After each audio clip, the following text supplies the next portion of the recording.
ইংল্যান্ডের বিপক্ষে ম্যাচ জয়ের পর বিতর্কে জড়ালেন আর্জেন্টিনার খেলোয়াড়রা। আলবিসেলেস্তেরা আবারও জানালো ফকল্যান্ড যুদ্ধ ভোলেননি তারা।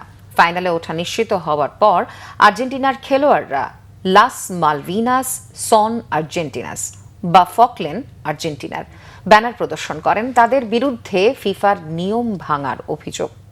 মনির হোসেন খানের আরেকটি ডেস্ক রিপোর্ট। ফিফার আচরণবিধিতে স্টেডিয়ামে রাজনৈতিক প্রচারণা নিষিদ্ধ, যদিও খেলার মাঠ কখনোই রাজনীতির বাইরে না। সবুজ গালিচা প্রায়ই হয়ে ওঠে যুদ্ধে স্বজন হারানোর প্রতিবাদ মঞ্চ।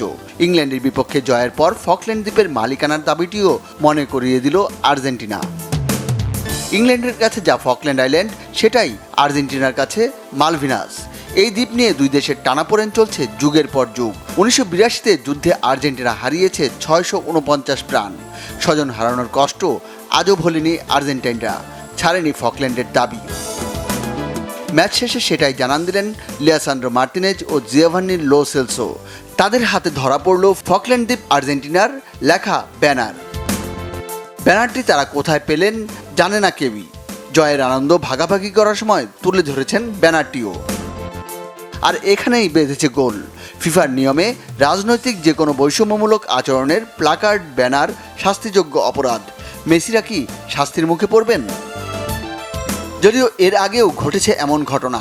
গত মাসে ইরানের ম্যাচে আমেরিকা অভিবাসী ইরানিরা উড়িয়েছেন বিপ্লব পূর্ববর্তী পতাকা, যা তেহরান সরকারের বিরুদ্ধে প্রতিবাদের প্রতীক। তবে সে ঘটনাতেও কোনো ব্যবস্থা নেয়নি ফুটবলের সর্বোচ্চ সংস্থা। Monir Hossain Khan, Bangla vision sports desk.